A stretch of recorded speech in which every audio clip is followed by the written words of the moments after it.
I would like to welcome all the audience who have taken this time. Some of them are definitely early risers, especially in Europe, right, UK. And I welcome everyone to this sneak peek Tech Radar webinar. My name is Vanya. I am the head of technology for Thoughtworks India, and I would request my fantastic panelists to introduce themselves. Sudarshan, you want to go first? Yeah, sure. Thanks, Vanya, for the introductions. Hello, everyone. Good morning, good afternoon, wherever you are. My name is Sudarshan. I'm a tech principal from Thoughtworks India, based in Bangalore. I'm part of the group called Doppler, which helps put up the radar along with Brigitta. I've been on the Doppler for 2 to 3 years now. And yeah, this is the radar edition 24. So looking forward to talking to you guys for the next hour. Thank you, Sudarshan. Brigitta? Yeah, hi, my name is Brigitta Böckler. I'm based out of Thoughtworks in Berlin, Germany. I'm also a technical principal, so developer by trade, in reality at the moment, mostly architect by day, I would say. And I've been part of the Doppler group who curates the radar for a year now. So this is my third radar edition as part of that group. And also I am one of the people who has never been at one of the face-to-face meetings to put this together. So this was our third remote Zoom week to put this together. Thank you, Brigitta and Sudarshan, for introducing yourself. I think without any further ado, let's take a glance at what this radar is about. So the radar is a document that we have been publishing for the past 11 years. Yes, it's 11 already. It's an opinionated advice on what's relevant in our software development world, right? Thoughtworks is a global software consulting firm. So we do see and deal with a diverse set of problems, and hence our advice on languages, frameworks, tools, platforms, and techniques emerges from this collective knowledge across the Thoughtworks ecosystem. And this advice ranges from adopt to hold. Adopt ring is a strong advice zone, right? Where we see that as the way to be, right? We have had many successful encounters with that technology, and we urge you to consider that item as a strong recommendation when need be. Trial is the ring which denotes something that's worth pursuing. We only put things in trial which we have used in production. So that's definitely there. It's not that it's a whim or a fancy, but actual production use that makes something go into a trial. Assess is the ring where we put things that are worth exploring, right? Which the organizations can start to check out to see how they affect their enterprise. And last but not the least, hold is the ring where we advise to proceed with a lot of caution. More often than not, these items are anti-patterns or misinterpretations of certain practices, right? And that is when we put them on hold. And without any further delay, we would like to dive into the blips that we have handpicked for you for this sneak peek Tech Radar webinar. And the first one is Webpack 5 module federation. And for that, I'm going to give over to Brigitta. Yeah, thanks, Vanya. Yeah, so Sudarshan and I picked a few blips from the edition that is going to get released next week, some that we found interesting, and we tried to also pick them from a lot of different areas. So hopefully we'll have something for everybody, because the radar covers quite a broad range of things, I would say. And yeah, we're starting with front end and more specifically web development. So we've had micro front ends as a technique, as an architectural pattern on the radar for more than 4 years now. And since then, many of our teams have applied this style successfully, where you try to go beyond just having microservices in the back end, but you also break up your front end monolith and serve the respective pieces of web front end together with their back end microservices, and then you stitch them together to serve them in the browser. And the style and the available techniques and frameworks have also matured a lot over the years. And Webpack 5 module federation is a really highly anticipated Webpack feature, highly anticipated by teams working with this architectural style of micro frontends, because it tackles one of the biggest challenges with them, where a lot of teams have kind of hand-rolled their own things to make that work. And that is how to deal with dependencies of all your micro frontends when they ultimately get served up as one big cohesive application in the browser.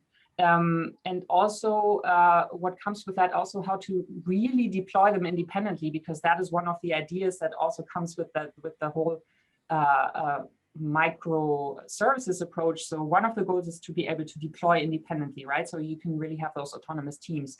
And there are some challenges there with micro frontends when they depend on each other, when they depend on the same dependency like React, or when you have things like a design system and respective libraries that you want to deploy. And with Webpack 5 module federation, you get a new option, a new way of doing this more effectively in the browser, where you can say which modules your microfrontends would share with each other. So you don't maybe load those separately, which ones you want to load from the build, which ones you want to load from remote. And we actually will also have another blip on the radar that also tries to solve this problem, which is import maps. And I would say, when you look at both of those import maps and Webpack 5 module federation, they're both frameworks that offer you now more choices when you're making trade-offs between having the independent deployments, caching flexibility, also like if you have to cache the whole app, or if you just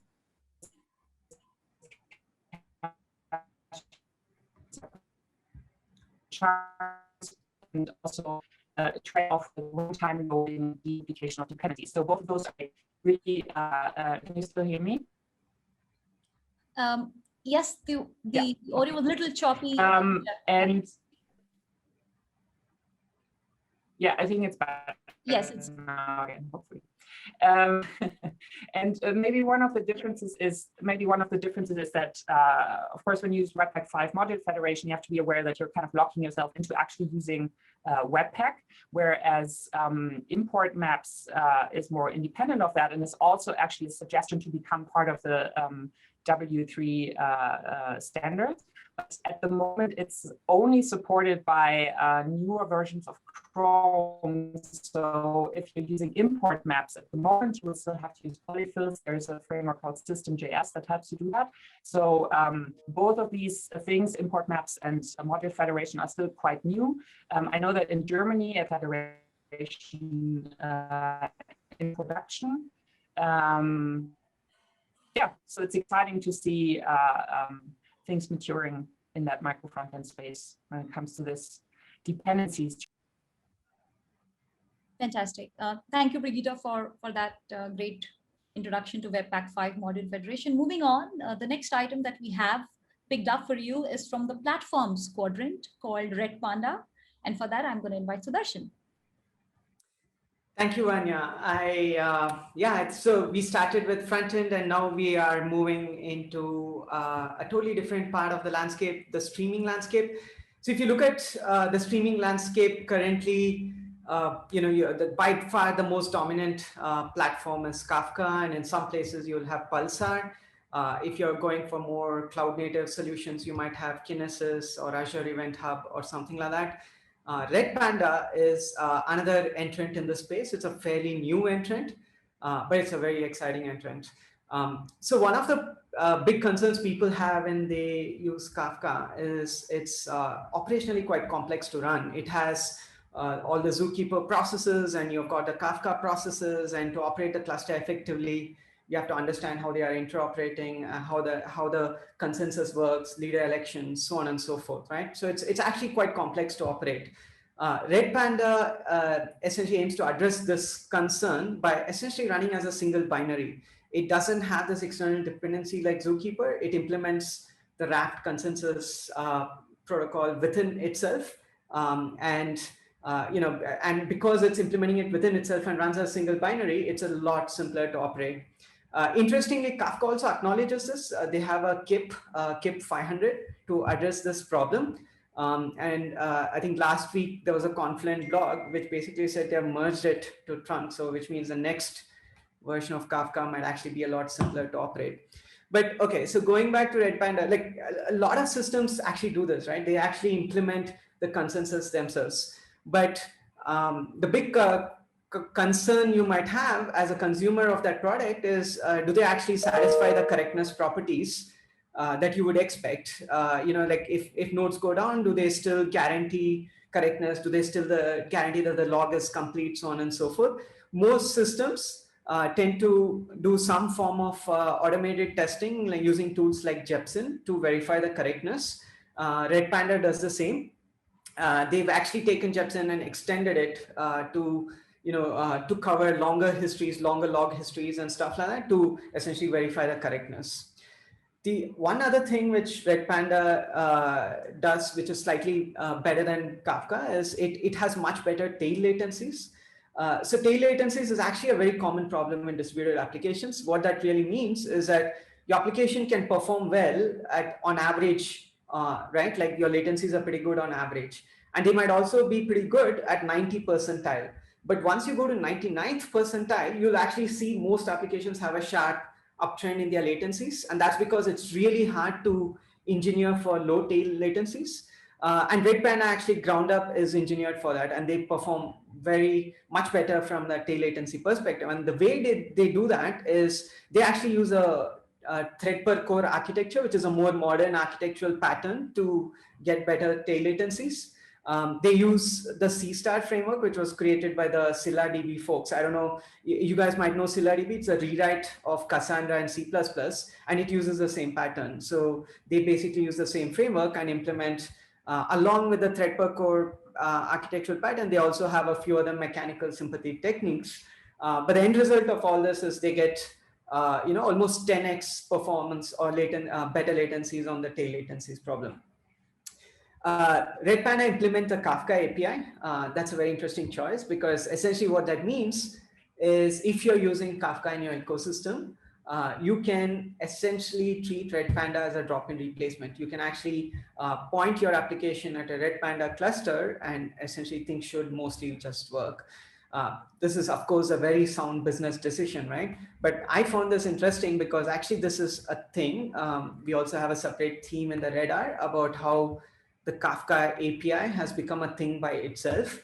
I think the Kafka ecosystem has become so powerful that if you are a new database, you almost have to build a native Kafka adapter, like most of them do, right? And the more and more the ecosystem embraces this, it's so difficult for competitors to come in unless they can implement the API also. So I think Kafka API is also I think a very interesting thing. But anyway, Red Panda implements the Kafka API, which means they are a drop-in replacement.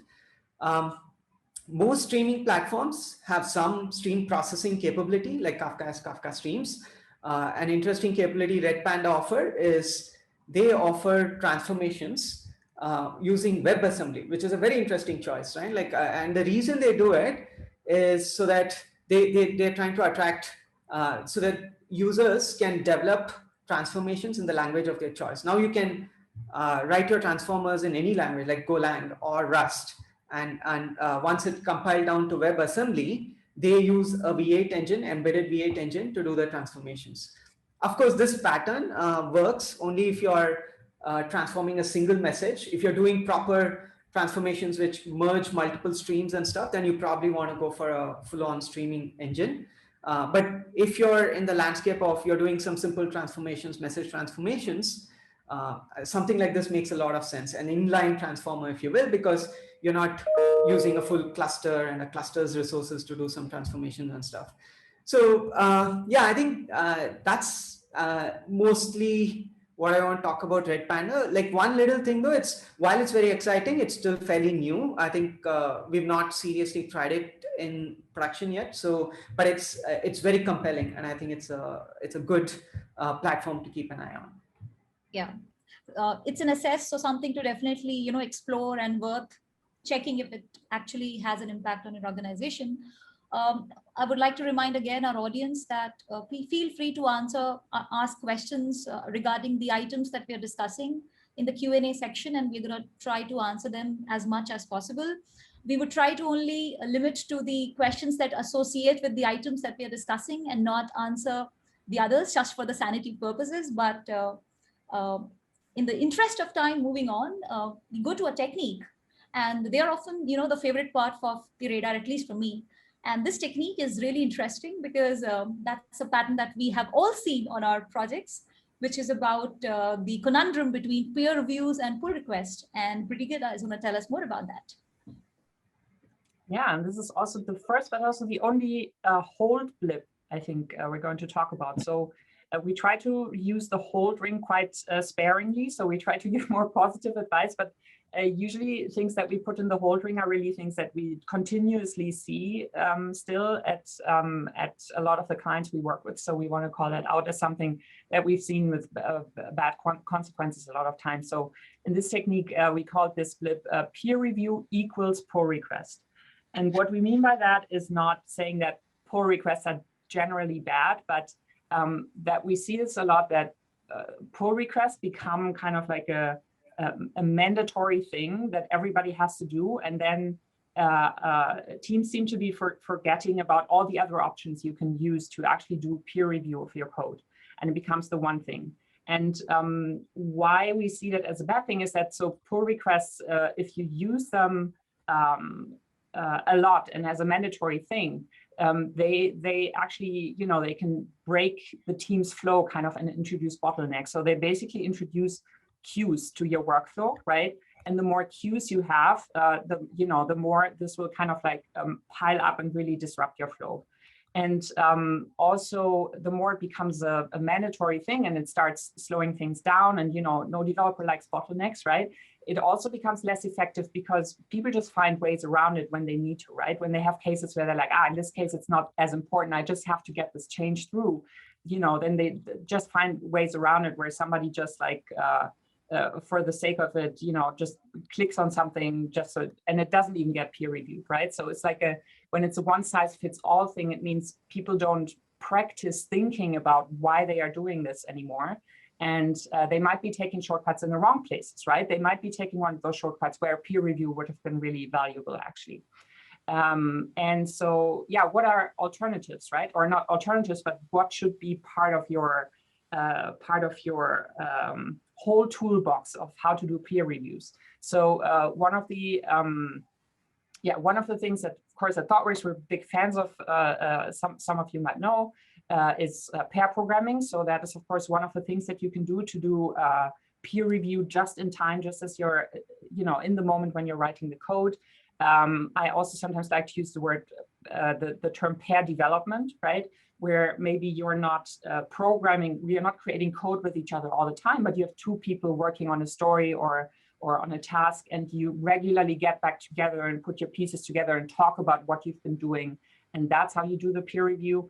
Then also what I actually like to do when I've worked on a piece by myself is I pull somebody in and have a conversation with them about the whole thing that I built. So not commit by commit, and they do it asynchronously, and I just throw it over the fence to them and they look at it, but we actually have a conversation, go through it together. And you can actually do this with pull requests as well. So that's also another thing of this. I think where we think this is particularly bad is when pull requests are used really almost exactly like they're used in the open source world. So asynchronously, and you throw them over the fence and somebody else looks at your code and writes some comments, and then you ping pong back and forth. So I think having a pull request, but then also having a conversation about it is also already a lot better than that in my experience. Show and tells in the team is another way that you can do peer review. So and in a lot of these cases, you can actually use the technical pull request feature if you need, for some reason you want to document things, but you find other ways to not make it a bottleneck in the process. Sure. There are a few questions in the Q&A for the previous blip. So while we give people some time to digest what Brigitta has told us about the peer review and pull request conundrum, I'm going to ask a few questions on Red Panda. So Darshan, there's a question: is Red Panda open sourced? And if so, is it also written in C++, similar to StylerDB? Yes, so it is not open source it's actually source open. What that really means is, and many, like CockroachDB also is choosing to do this, essentially, and Elasticsearch more recently. Essentially, the problem is what some of these database open source solutions are finding is that the big cloud vendors, particularly Amazon, essentially create an offering around their database, right? Like, and then they make money off it. And some of these solutions obviously don't like it. So essentially, the modern licenses essentially are more source open in that sense that you can use it, you can look at the source code, you can use it in your project, for example. But if you are a cloud vendor and you want to make money off this, then you need to pay them or you need to engage with them, sort of thing. And of course, they are a bit of a freemium model in the sense they have a commercial offering as well. I think earlier when I talked about the WASM transformers, I think that's only available in the enterprise edition, not in the open source one. Okay, cool. Yeah, and the C++ one, yes, it's C++, just like ScyllaDB. Yeah. Fantastic. I think there were 2 questions related to Red Panda, both of them sort of aligned, so we have answered that. Moving on to the pull request and peer review discussion. Discussion as in a small ad hoc meeting, then conversation in the PR. Brigitta, do you want to shed some light on that? People are maybe thinking about this as a small ad hoc meeting, then a discussion on the PR. Like, what do you prefer? Yeah, for example, yeah. So I think that's what I meant by the show and tell, right? So in a lot of the teams that I've worked with, we've had this ritual, this team ritual of getting together once a week with like a loose agenda where maybe in the physical co-located times, you would just put sticky notes on something, right? And then you get together and you're like, one person is calling out a current problem in the code or a challenge you have, and another person is like, oh, we built this new thing and we had to use a new framework there. Let us just quickly show you what we did there, and then people can also give feedback. So that would have been, or you can do, if you don't want to wait for that weekly meeting, of course, you can make it an ad hoc meeting. So yeah, those are like all these, there's like a wide variety of options how you can do peer review, especially like in a more synchronous way. And that's what we want to call out with that blip, that you know, pull request is not the only way. You know, think about like in different situations that you have, also how important it is in that situation. And I would also say, I mean, one reason in some organizations where pull requests, technically the feature is important is because of regulation sometimes, right? For like PCI compliance and stuff like that. And I think for that, I would also say, look at where you really need these like really, these regulatory things, right? It might not be applying to everything that you're building. And then it usually can be really helpful if you architect for that to be kind of maybe like a different part of the system than the other parts, and where you don't need those high regulatory requirements. And then maybe see where you can apply different rules, right? What is the risk profile in, and the documentation requirements in different parts of what you are doing. Yeah, all great questions. There is another interesting one for pull request peer reviews, Brigitta, and then we'll move on. How does working remotely affect the pull request pattern? We are increasingly hiring people we have never met, which increases the risk of a malicious actor introducing malware or a poor hire introducing bugs. I think that's a very valid question. Some insights on that. Yeah, I think there's 2 aspects to this question. Like, one is that it's a lot easier to kind of like give into this temptation to do mostly asynchronous peer review when you're remote, right? Because it feels like there's more of a barrier if you need to ping somebody to maybe, you know, have an audio or video channel, than if you're when you're sitting in the same room and you just walk over to the table and you're like, do you have, like, whenever you have a minute, can you come over and I'll show you this code, right? So I think that's how the is the thing that, and so I think it needs more kind of like that cover, like what are the different ad hoc channels you have on the team to set up like an ad hoc audio or video channel. About the increases the risk of malicious actor. Yeah, I don't know if I would agree. I would agree that I don't know if that comes from maybe being forced to introduce, to open up like new doors to the system, because not everybody can be on site and have like the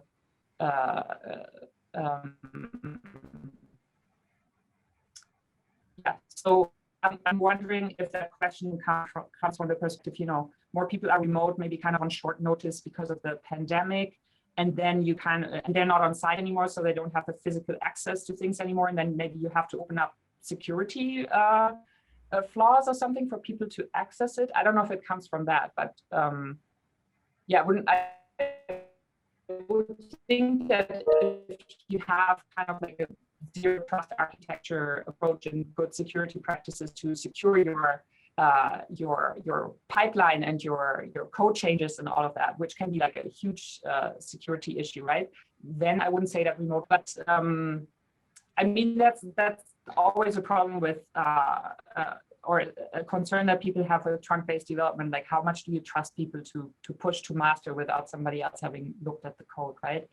And there it comes also down to your safety net, like what do you have in terms of checks? I'm going to talk about some of that in one of the next bits as well, in terms of checks, in terms of tests, in terms of everything that you have in your pipeline to detect when something is going wrong. So yeah, you have to balance all of those things. Sure. There are more questions, but in the interest of time, I'm going to move on. And at the end, we'll try to pick up a few more. The next clip that we move on to is from the tools world, which is DBT, and over to Sudarshan. Thank you, Vanya. Okay, so DBT. There you go. Okay, yeah. So typically, when you have data analysts who need data, right? Like they're performing some analysis and they need data in a new shape, often in a data warehouse sort of setup, then typically what happens is they go to data engineers and ask them for the data in the shape they need. And the data engineers will probably go and create a new ETL pipeline, probably using a tool like Spark. Now, the problem here is this is not a very scalable pattern. One of the key ideas from the last few years in the data engineering space is that we need to, from a data democratization perspective, we need to make it more easy for consumers of data to get data in new shapes without waiting on engineers to create a new pipeline, right? And we don't, so that translates, we don't want our data engineers to be writing ETL pipelines. We want data engineers to instead build data platforms, which make it easy for consumers of data, whether they are analysts, scientists, or data engineers themselves, to use this platform to more easily create data in the shapes they want and access the data. So DBT is a tool which enables this vision. It's called Data Build Tool. It's a command line tool based on SQL and Jinja, which is a templating language. It enables users to transform data within the target database.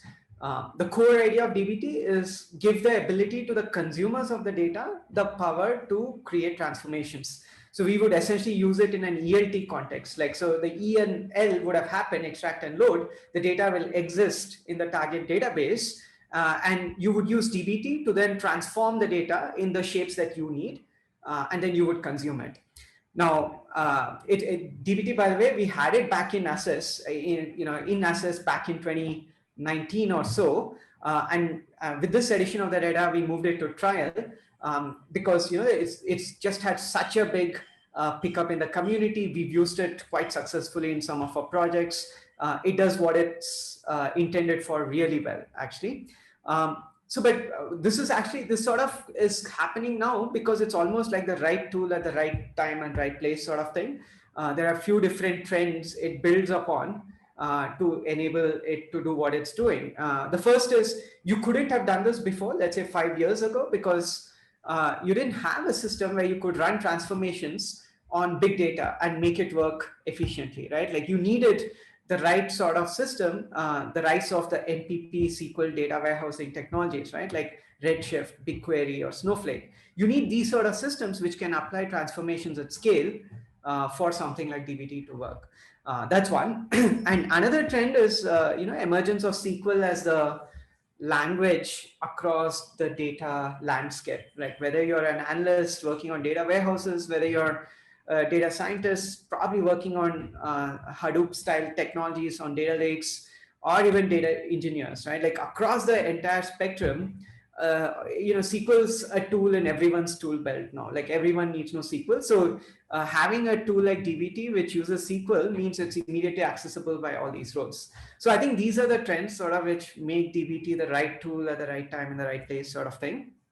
And one of the things we really like about DBT though is it's not just like this low code sort of tool, right? Like it's not intended to dumb down the problem, give a UI and, you know, drag and drop and stuff like that. It actually enforces good engineering practices, source control and tests and documentation and automated deployments and stuff like that. It enforces all those patterns, guide and gives a simple interface for people to create SQL-based transformations. It provides adapters for all the big systems, database systems, including even Presto, Athena sort of systems, all the way to data warehouses like we talked about Redshift, BigQuery, Snowflake, etc.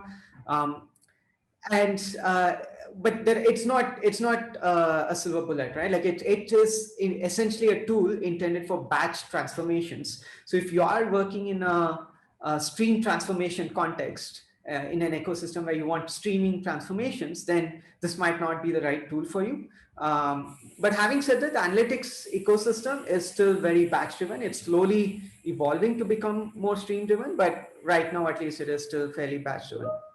So yeah, I mean, I guess to summarize, I would say it's a tool worth keeping an eye on. It's proving to be extremely powerful from a data democratization perspective. We've got analysts who are now comfortable using DBT to self-serve their new data shapes and consume it and provide analysis.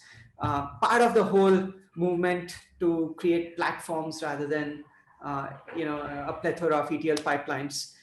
It's still, I think this is also, I think, a key piece in the jigsaw puzzle of how do you decentralize data platforms, right? Like how do you data mesh style rather than the central data lake style? How do you do that? And for that, you need like more platform capabilities so that it's easy to build new data products. And I think that in that whole ecosystem, I think DBT can be a critical piece in the jigsaw puzzle. Cool. We have one more tool coming up next. In fact, two more tools. Over to Brigitta, Prowler and Recommender. Yeah, so these are two tools that we're putting on the radar this time from the category of infrastructure configuration scanning. I apologize, by the way, my internet connection seems to be a bit unstable. So Vanya, please call out if I'm not understandable at all anymore. So infrastructure configuration scanning is a technique that we've had on that we put on the radar quite a while ago, actually, like 3 years ago or so. And the idea here is that as there's more and more of a drive towards autonomous teams who are also taking more ownership of the infrastructure they are running, because that's being enabled by the abstraction level of services rising that you're using with cloud providers. So you can take care of more and more things, as a team in terms of the breadth, because things are becoming more abstract and easier. But there then are also more pitfalls to avoid potentially, right? If you're taking care of this wide range of things that maybe you don't have an expert for on the team. But there are also more and more tools now to help you avoid those pitfalls as you go, and to have maybe experts from outside of the teams kind of like contribute to the automation that you can do in your pipeline to help you scan what you're doing in terms of infrastructure and give you alerts and checks when you're doing something that might not be a good idea. And these are two examples of that. So the first one is Prowler, which is an open source tool that you can use to do this type of technique for AWS when you're in AWS. So it's specifically focused on security and compliance. So it has a lot of checks from the AWS CIS benchmarking. And it also has a lot of checks that belong into the category of helping you with PCI DSS compliance and GDPR compliance for the European data privacy regulation. So like I said, all of those things in the category of security to really help you put things into your pipeline.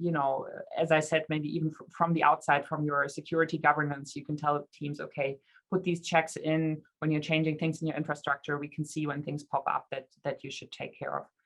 The second tool, Recommender, is also from this general category. This is actually a service from Google Cloud. So that's why I put both of them into this category to give two examples, one from AWS and one from GCP. And this is a service from Google that is not just restricted to security. So the idea is that they have multiple what they call recommenders in different categories. And so it can also help you analyze your usage of compute and tell you where you can potentially optimize things. Or it can give you, again, like insights into security things as well. So your what's going on in your firewall configuration. Or an example that I really like is their IAM, their Identity and Access Management Recommender. And I think it's also a good example of how in the recommender, they're using data about what's actually happening in your environment to tell you where you could improve things. So in the case of the IAM recommender, they help you implement the principle of least privilege, right? So the security principle where you try to only give roles the access that they absolutely minimum need. And the IAM recommender on GCP will look at what the different roles you set up are actually doing. And then they will tell you, oh, this role has the following privilege and it's actually never using it. So, and then you can say, okay, then I'll just pull it out. Because sometimes, you know, we don't know what something's going to need and we maybe set it up a bit wider, but then based on that usage, it will tell us where we can reduce the privileges. Yeah, Brigitta, there's a question there. Prowler, I'm assuming, is an AWS specific service and not available for Azure. Is that right? Yeah, as far as I know, it's AWS specific. Yeah. Okay, great. Moving on, because we are running short on time, the last blip for the day is a technique called team cognitive load. And for that, I'm going to hand over to Sudarshan. Thank you, Vanya. So team cognitive load, it's a technique on trial. So one of the key problems of the sort of solutions and architectures that we design nowadays, right, is, we're getting the right software boundaries for our components and shaping our teams around them. Typically, what we do is we apply domain-driven design techniques in designing the software boundaries. Then we acknowledge Conway's law and we shape our teams around these boundaries, right? Like that's typically what we do. So Matthew Skelton and Manuel Pace, the writers of the book Team Topologies, they argue for using team cognitive load as a way of influencing your architecture and team shapes. And we find this a very useful tool in reasoning about the health of our team structures, right? Like it has helped us to sort of help some of our teams to even validate their intuition around, they recognize a problem and they can use some of the other ways of thinking to, identify them. But using team cognitive load, helps to articulate the problem in a different way. And so we felt it's a technique worth calling out. Essentially, what we mean by team cognitive load is basically what does the team have to deeply internalize and know, or what does it need to keep in its collective head when building, owning, and operating the software the team owns, right? Like essentially, what does it take to be a high-performing team in the context of the software it owns? So the key idea here is that a team working with software system that requires too high a cognitive load cannot effectively own or safely evolve the software. So, that's the premise. And so it's actually super important or useful to assess team cognitive load in some way and then take an action to minimize it. There are a few different ways you could choose to assess it. In the book, the writers talk about just as simple as using a questionnaire for the team for an assessment, or you could use relative domain complexity as a measure, like look at all the domains in your system, give a certain complexity number to one of them, and then relative to that, assess the complexity of the surrounding domains, and then use that to judge what is the team cognitive load for those domains, like sort of thing. But in the end, this is going to be quite contextual, right? Like, and it's worth spending time in your context or our context to measure the team cognitive load. But what can you do if you find that the team cognitive load is high? For a software delivery team, a team-first approach to cognitive load means that you have to limit the software system that a team is expected to work with. It might be that there are some complex NFRs that the team is grappling with, which is leading to the additional cognitive load. So you might then look to extract out some of those complexities, some of those NFRs, and pushing it into the platform layer. That a great example of that is a whole service mesh setup, right? Like if you are in a distributed setup and you have a lot of complexity related to failure modes or retries and mutual TLS and all those sort of things, pushing it into a service mesh means you have taken complexity out of the team owning the service and push it into a different layer. Right? Like that's a great way of addressing this problem. Or you could essentially do the good old re-architecting technique of splitting out the complex bits into separate subsystem, or even change the team shape, right? Bringing in additional capabilities or skills. If you notice, none of these actions are new. Like it's stuff that you might do if you approach it from a pure architectural lens or transformation lens. Like these are solid techniques that we've used, but approaching it from a team lens, I think just gives you one more useful way of approaching the problem and might lead you to some ways of breaking the system up, which you may not if you just purely approach it from an architectural or a domain-driven sense. So I think it's a very, very interesting technique, using a team-first approach and using team cognitive load as your primitives to architecting your system.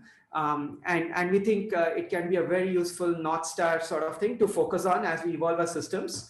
Constantly ask yourselves the question, are we keeping our team cognitive load under control? Yes, good.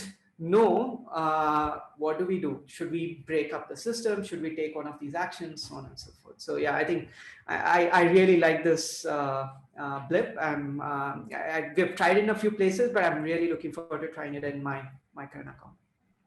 I also like looking at this cognitive load. Usually it's like for individuals when we talk about multitasking and applying that to a group of people. I always think of that as well with work in progress limits for a team, right? That, if the team as a group works on too many things at the same time, it also kind of overloads it, right? But yeah. I also like this additional thing, this idea from team topologies to also use it when you consider how you shape the team and tailor that. So yeah, it's really nice.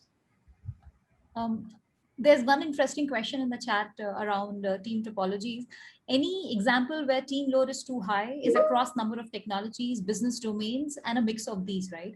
How do you measure to determine if the load is too high, or what is the cognitive capacity of a team? I think that's a great question.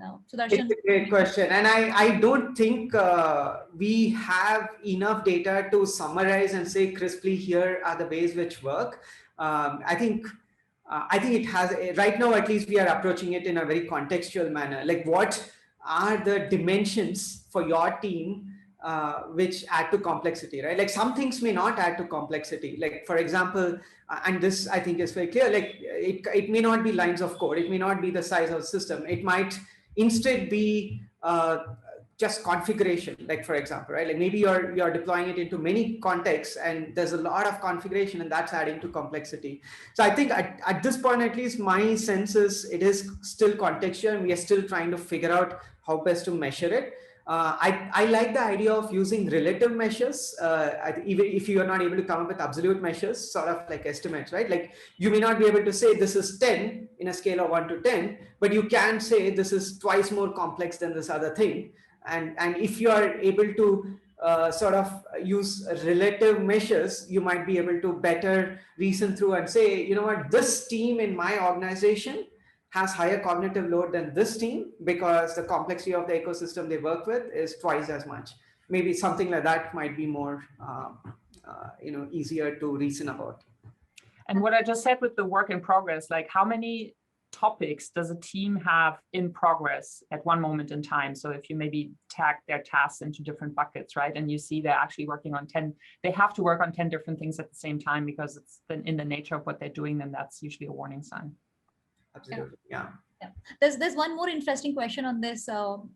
It's around whether this exercise is a consistent, one-time view of the team, or it's something that's a dynamic that keeps on evolving over time. You know the answer to that, right? It is absolutely not static, but you have to pick. I mean, it's like any other assessment, right? Like if the effort of getting the right assessment is too high, it's going to happen less frequently. If the effort is trivial, it can be continuous. Yeah, that's makes sense. Makes sense. In the interest of time, I'm going to move on to the two themes that we have to discuss. So thank you both for sharing your information about these blips. We will go through two themes now, which will also be available, with the upcoming radar document. And Brigitta is going to talk about the first one: consolidated convenience over best in class. Brigitta. Yeah, so the themes are just like a little side thing we usually do after we discussed all of the blips. We see like, are there things that we noticed, any patterns, any additional things we want to say for an edition, and they're more ephemeral, right? So the blips usually stay there for you to see, and the themes are for this particular edition. And this one is maybe a bit of generic title. What it specifically refers to is developer-facing tooling, so artifact repositories, source control systems, CD pipelines, all of those things for developers. And how we're seeing this, like we're at a moment in time right now where a lot of organizations are trying to kind of walk this trade-off of the one-stop shop. So this kind of like convenience, oh, we're on Azure or we're on AWS, so let's also use the services that they have to set up our pipelines, to use artifact repositories and so on, because it's more convenience. But on the other hand, a lot of these tools from the larger platforms that you're already using for other things that are now adding these services on top of what they already have, a lot of these tools are not necessarily the most mature ones in that space yet. So you kind of have to decide, okay, do I use this because I have it all in one place and that's more convenient, or is this maybe not mature enough for me yet? And there seems to be a trend that more and more of those things are kind of like can be in one place. But for example, we put AWS code pipelines on hold in this edition. So because a lot of our teams have had very bad experience with it. Azure DevOps is actually on trial at the moment, I think, but the more our teams are using it, the more disputed it is also. Some teams have very good experience, some teams less good experience. We finally put GitHub Actions into Assess, which is also a CD pipeline implementation, because there was also like, it's been suggested by Thoughtworkers to put on the radar for at least a year, I think. And there's always been this like, is it mature enough? Is it, is it too generic? So there's been a lot of like back and forth. These tools are getting more mature, but you should still be a bit cautious when you think about, oh, we're on AWS, so let's also use that for all the developer tooling, whatever they have. So it's kind of like at a point in time where where everybody has to make that trade-off a little bit. We can move on to the next theme, which Sudarshan is going to talk about. Platform teams drive speed to market. Thanks, Vanya. I think, as Brigitta said, these themes are just covering, summarizing a lot of our conversations internally. They may not end up as blips, but definitely we would have touched upon this topic multiple times in various blips. And in every radar, platform as a theme comes up repeatedly. It's a very, very, very common theme, rather. So yeah, I mean, platform teams are not a new concept, right? It's been around for a long time, and even back in 2017, I think we had it in the radar, and it's even made it into the adopt train. But we have a lot more learnings now on what makes them successful and what are the failure modes, and it is very clear platform teams do drive speed to market. It's absolutely true. Like, in organizations use them, and we've used them successfully to reduce operational complexity, accelerate application development, and improve time to market, all of these good stuff. But just as many positives, there are as many failure modes, and it's easy to slip into one of those failure modes. We are getting more experiences. That's a good part, but painfully, right? With failures.